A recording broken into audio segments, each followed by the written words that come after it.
Your city, your news.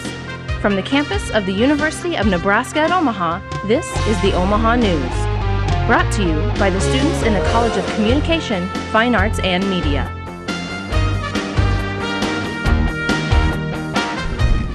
Two bills have been introduced to the state legislature within the past week. Seatbelts and how they affect you and your family is straight ahead. Also happening locally this hour, Nebraska's largest nuclear power plant is under investigation. The details are coming up. Good afternoon, I'm Ashley Grass. And thanks for joining us. I'm Sarah Whaley. It's a known fact that seatbelts save lives, so why aren't seatbelts required on school buses? Amy Pfeiffer is here to report on the touchy issue. Nebraska schools have been faced with an emotional issue. The Seward bus accident that occurred just a few years ago, the question arises again, if seatbelts are so safe, why aren't they required on school buses? Joe Benito, Executive Director of the Nebraska School Board Association, who was present at the hearing, is wondering that same question. We would like to see the federal government and the agencies that are responsible for school bus safety and the specifications for transportation vehicles to do a serious study and to answer this question once and for all. There has been lots of research done on this issue, but no compelling research has been discovered on whether it is safer or not. Bus driver Sylvia Green has a firm stance on this. I think the idea is good, but I don't think it'll work because we don't have time to make sure that every child is buckled up. And if you have 3 sets of seat belts in every seat, and with the metal on them and stuff, they'll become more of a weapon than, and then trying to get them to buckle up before you leave.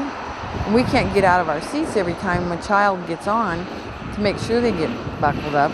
School buses have been designed specifically to operate without the seatbelts or shoulder restraints.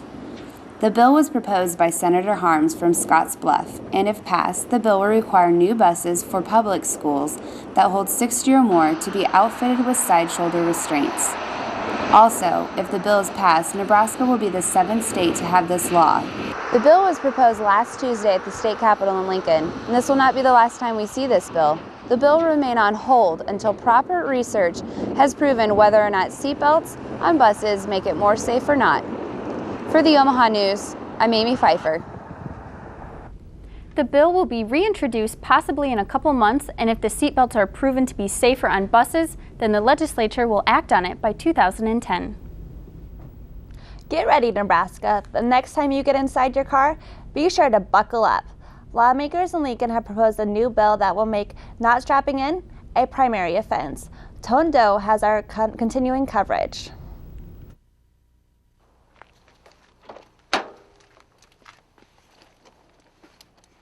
Get ready, Nebraska. The next time you get inside your car, be sure to buckle up. Lawmakers in Lincoln have proposed a new bill that would make not strapping in a primary offense. No, I don't buckle. Sometimes I try to, but most of the time when you're going someplace quick, it's easy to forget. Right now, Nebraska is one of 23 states that makes not wearing seatbelts a secondary offense, meaning a ticket can only be issued if you've been pulled over for another reason. Wearing your seatbelt should be something that you have to do. It should be more of a choice. If you want to be unwise about it and not wear a seatbelt, then you pay your own consequences.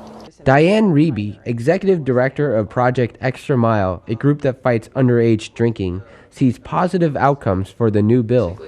Well, we hope that it saves lives.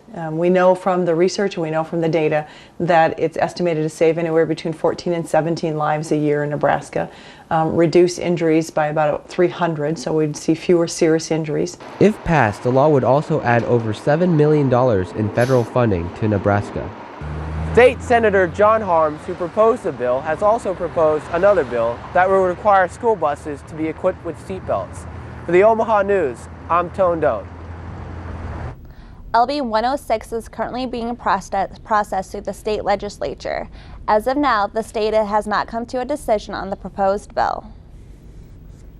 Toys sold in dollar stores are being recalled due to the high levels of lead and choking hazards. Several types of toys are included, all from CBB Group in California. Fishing games, baby rattles, and pull-along cars sold by that company contain small parts that can be dangerous for children. Bubble guns and 3-inch mini cars are being recalled because of the high lead levels. Toys can be returned to the store they were purchased for a full refund. Jim Vogel and Hal Dopp both announced today that they will not be accepting any donations from the police and fire unions for their campaigns.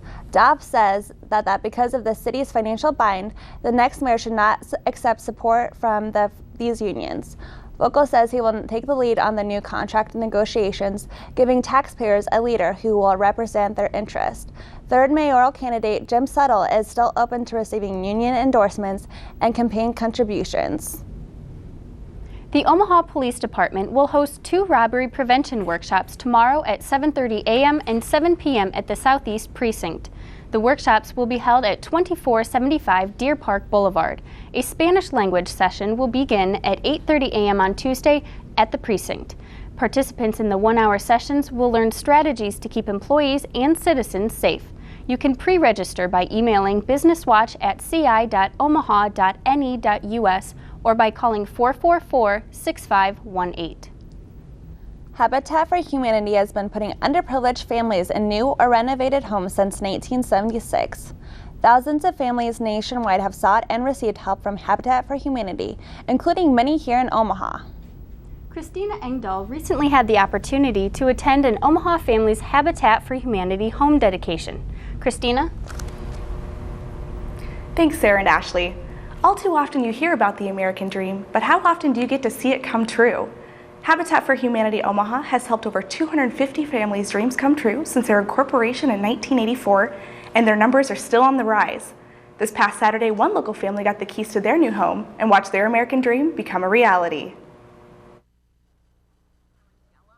After months of hard work, this humble home located at 2571 Ellison Avenue has finally taken shape. Looking at the exterior, you might just see a fresh coat of paint. However, on the inside, one family's dreams are finally coming true. The Yonggaks, originally from Sudan, received the keys to their first home today thanks to the assistance of Habitat for Humanity and the ELF Coalition. Today, Megan Matthews, among family and friends, watched the Gok's future take shape. Nyangak is from Sudan, and they moved here in 2000, and they have 5 children, and like a lot of families who come from Sudan, they had some safety concerns in their home country, and so they immigrated here as refugees. And homeownership is, like for all of our families, it's a dream come true when they actually get those keys and move in, so they're really excited. Many, Ellison Avenue is just another street in North Omaha. 12-year-old Nyabora Yonggak, now it's where she calls home. Now I get to walk to school because my new school is right by this house, and I can walk there. I can do whatever I want. I can put the music loud. I can dance all day. And the favorite thing that I like is singing and dancing. And I am a big fan of Hannah Montana. I'm in TV! Nyabora, along with the rest of her family, had to contribute 350 hours of sweat equity, meaning that they, alongside Habitat volunteers, physically built their home. The monthly mortgage for a Habitat home generally runs between $400 and $600, all of which goes to providing shelter for more families, just like the Yonggaks. For the Omaha News, I'm Christina Engdahl. Thanks, Christina. Stories like the Yonggaks are not possible without the help of volunteers. For more information on volunteerism or about the organization, visit Habitat for Humanity's website at habitatomaha.org. Omaha's Habitat for Humanity is located on 22nd and Ames, and it can be reached at area code 402-457-5657 or via email at info@habitatomaha.org. Taking a look at the stock market on this Wednesday afternoon, the Dow is down 84.5 points, the NASDAQ is down 18 points, and the S&P is down over 9 points. Well, winter is coming to a close and spring will be here before we know it. Spring is a time for the great outdoors. And with the economy taking turns left and right, most people look for inexpensive ways of recreation. We'll show you what options are available when we come back.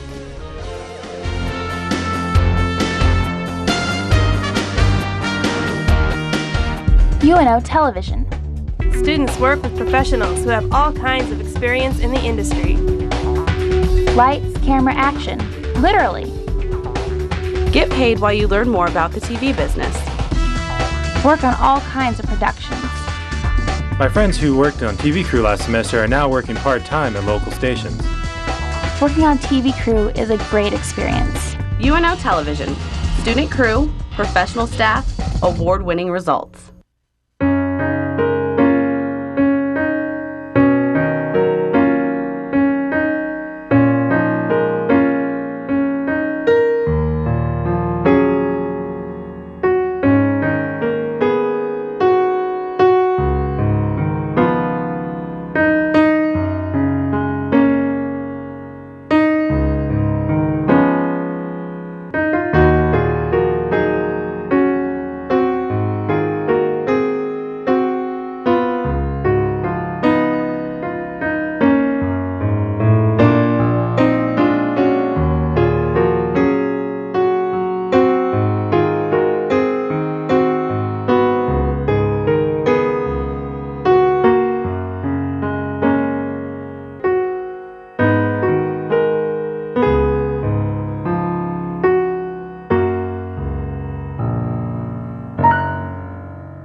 Most local television news only gives you brief headlines about issues that may be important to you.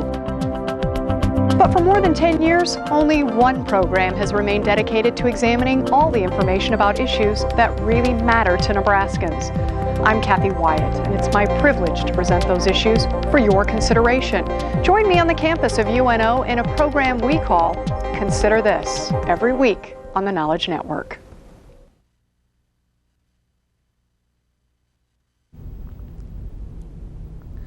A new innovative library where people at the Omaha community can express their creativity has opened its doors downtown. Carrie Zom has the details. The UNO Coneco Library, located near 12th and Jones Street, is equipped with laptop computer hookups, large video monitors, and video conferencing that will allow visitors to participate in meetings, classes, and seminars anywhere in the world. Our opportunity to reach out and talk to some of the most creative people in the world and put them in contact with Omaha's creative community is one of our goals at Coneco and one of our goals that will be helped greatly by this library. Director of UNO's Chris Library, Stephen Shorb, says learning can be most effective when removed from the classroom. We soon agreed that education and creativity can combine in some very powerful ways, and these can result in new ideas, new products, and new ways of solving problems. The Coneco staff says one of the ways to get the unique content that they provide will be to generate some of it on their own. We welcome the participation of other groups and individuals who might have ways of using this library which we haven't envisioned but would like to explore. The library has plans to hold UNO classes at the facility. This will allow students access to electronic books, journals, and databases. For the Omaha News, I'm Carrie Zom. UNO students do have free access. Library hours are Monday through Friday afternoons from 1 to 5 and 10 to 2 on Saturday. Membership prices and other information can be found online at theconeco.org or by calling 341-3800. Federal regulators are conducting a special inspection this week at Nebraska's largest nuclear power plant. The Cooper Nuclear Station in Brownville is under investigation to see why the plant has had a recurring oil leak. The Nebraska Public Power District reported the leaking pipe to federal regulators. The Nuclear Regulatory Commission and agency staff members are evaluating quality control at the plant. After the first leak, the utility replaced the piping. After the second leak, NPBD brought in a company that specializes in metal fatigue. Since then, the leak has been stabilized. 2 meetings are planned today on NPPD's request for a 20-year license extension. Winter is almost over and spring is on the way. Even though the economy may be down, a cheap and inexpensive way to have fun may just be in your local area. Omaha News reporter Bill Dixon has more. It's a peaceful day here at Standing Barrel Lake. Winter is coming to a close and spring is on the way. Even though the economy is down, the great outdoors seems to be an escape for many people. With rising costs of other leisure activities like shopping malls and the movies, spending a day at the park is a much simpler and inexpensive way to have fun. Frank Harris owns a catering business. His business is currently on hold because of a slowdown in sales. When I asked him why he chose the park over other activities, right now it's the only form of entertainment I can afford with 3 kids. It's beautiful out here, it's nice. Nature don't cost you anything. Kids enjoy it, and I get a chance to spend some quality time with my kids. That doesn't mean that the state parks are exempt from the bad economy. For more information, I went to Nebraska's outdoor expert, Greg Wagner. The other thing to point out on our state parks is the fact that near our urban centers, like Omaha and Lincoln, those parks see increased traffic as people don't want, because they're trying to save money, they're trying to save fuel even, and we see a lot of people who live in those big cities staying closer to home. With a down economy and winter ending, the outdoors could be a cheap and fun way to entertain you and your family. For the Omaha News, I'm Bill Dixon. Park entry permits can be purchased in 3 different forms: annual, duplicate annual, and daily permits range from $4 to $21 for residents and non-residents. Permits for 2010 are available November 1st. Our world has seen a series of horrific events over the course of time. One of those is being remembered right here at UNO. We'll show you more. We'll show you how you can learn more about the Holocaust when the Omaha News returns.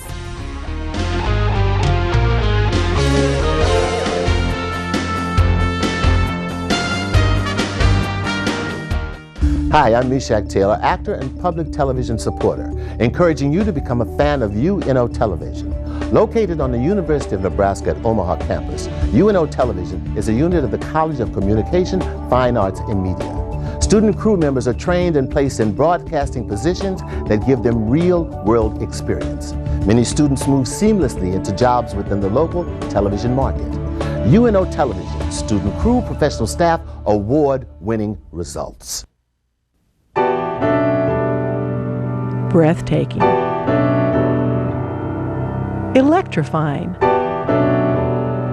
inspiring. Award-winning documentaries produced by UNO Television offer you a window on the history of Omaha and the world. Beginning with the acclaimed 2-hour documentary on the history of Omaha, If These Walls Could Speak, UNO Television has developed a reputation for producing high-quality programs that explore, educate, and enlighten.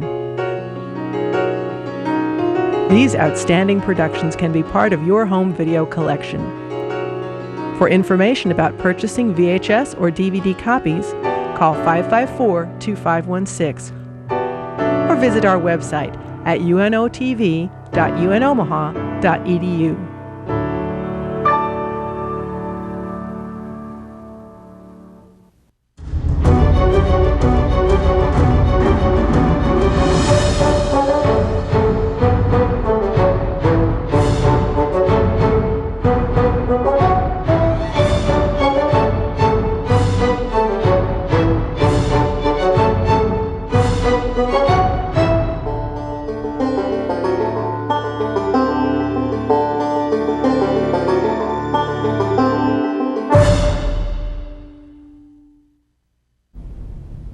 The 2008 and 2009 regular hockey season came to a close last night for the UNO Mavericks. The team is struggling to find a momentum to round out the season.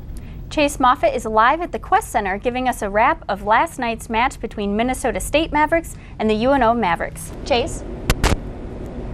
Thanks, Sarah.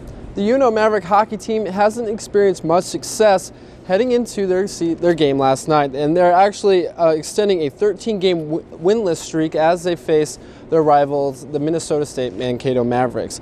They have extended a losing streak that lasted from January 10th here at Quest against Northern Michigan. Coach Mike Kemp and company hopes to change that around as they end on a positive note looking towards the postseason. In last night's game versus the Mavs of Mankato, the University of Nebraska Omaha Maverick hockey team was in a slump, winless in its last 13 efforts. Mike Kemp, the 12-year head coach at UNO, had no doubts for his team's success against their non-conference opponent. We'll pick up the action early in the first period, with this goal by sophomore forward Rich Purslow getting the assist from Pasco Skirika. That would be Purslow's 12th goal of the year. But later in the period, freshman Adam Mueller of Mankato would find the equalizer on this power play. But I like the resiliency we showed. We didn't get any bounces, but, we kept plugging away. Plugging away is what UNO did in the second period. That is until the Mavs of Mankato converted on yet another power play, this time from junior wingman Jeff Irwin. We're coming off the games versus Notre Dame. The guys were excited. I felt we played really good and deserved the better fate. Well, the fate would need to come to the sticks of the Mavs in the third as they were down a goal, which was quickly remedied by senior Thomas Klemp, helped by the assist of Hudson and of Grosso.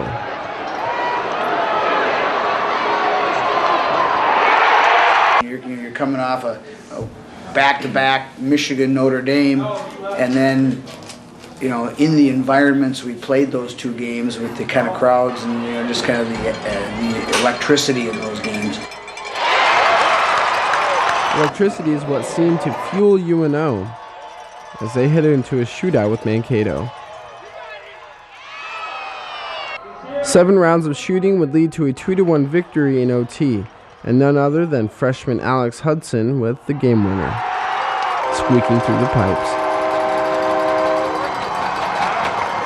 I think it's just, more fun, and the guys are, up as opposed to down right now, and I think, if anything, it just makes your attitude a little more positive heading into playoffs, and so it's, I'll call it a moral victory.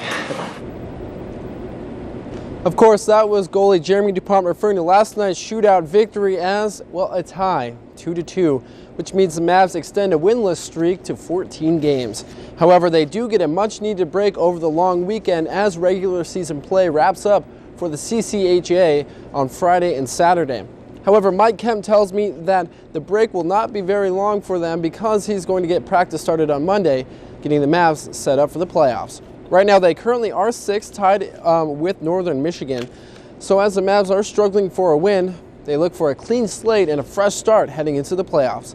Reporting live in the Quest Center, Omaha, for the Omaha News, I'm Chase Moffitt. Thanks, Chase. After CCHA League play wraps up this weekend, UNO will know where they are slated in the playoffs. Number 1 seed Notre Dame received a first-round bye after they swept the Mavs last weekend. For playoff information and ticketing, log on to omavs.com and click on the hockey link. Exhibits are nothing new to UNO's Chris Library, but the current one is something special. Brandon Gleed gives you a quick look at what is currently on display. An exhibit is on display at UNO's Chris Library that Steve Shorb is encouraging everyone to attend. One of the things we try to do at the library is to bring in exhibits that will be interesting to our students and provide something new to look at on a regular basis. But I think this one's especially poignant and interesting. The exhibit is entitled When They Came to Take My Father, and is a collection of photographs of Holocaust survivors and some of their recollections of the terrifying experience. This is an exhibit of photographs that's on loan from the Holocaust Museum of Houston. It's just a good reminder of the history of the 20th century. The exhibit is by photographer Mark Sullinger, who was a magazine photographer for GQ, Vanity Fair, and Rolling Stone magazines. There is a guest register for those who wish to leave their thoughts and feelings about the exhibit. I think it's a good reminder that there are people among us still who underwent this hardship, and I think it would be good if students took away a little bit of sensitivity for their stories and what they've been able to experience. The exhibit is located on the first floor of the Chris Library and runs through Monday, March 9th. Reporting for the Omaha News, I'm Brandon Gleed. Although this exhibit ends on March 9th, the library already has plans for what will be on display next. Later this spring, a special NASA exhibit will be on display. Thus far, this winter season has shown us frigid temperatures and great amounts of snowfall. When we come back, we'll show you how some Heartland citizens are helping those in need. You're watching the Omaha News on the Knowledge Network.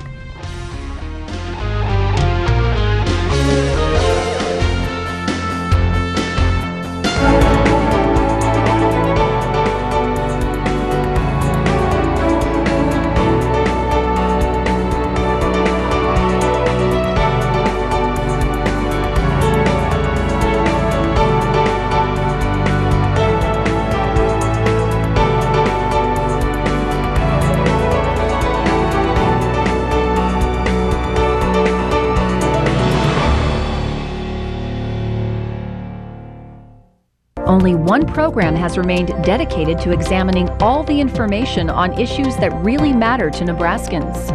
Watch Consider This, a program produced by UNO Television to give you more information than your typical newscast.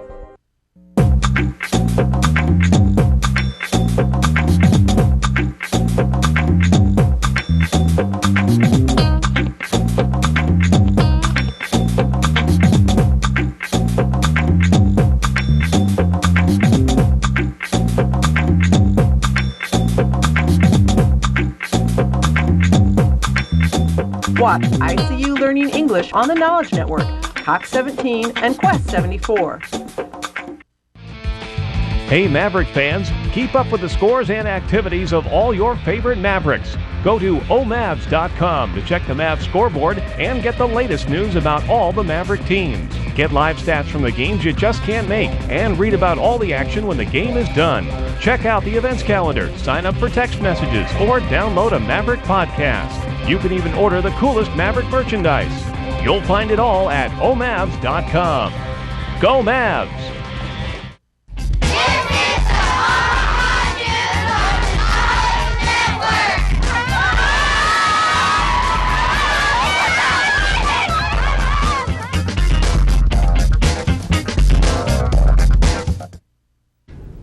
It's a 1-mile walk geared at raising thousands for energy assistance programs. The second annual Heartland Walk for Warmth brought home the realization of the difficulties some Metro families go through.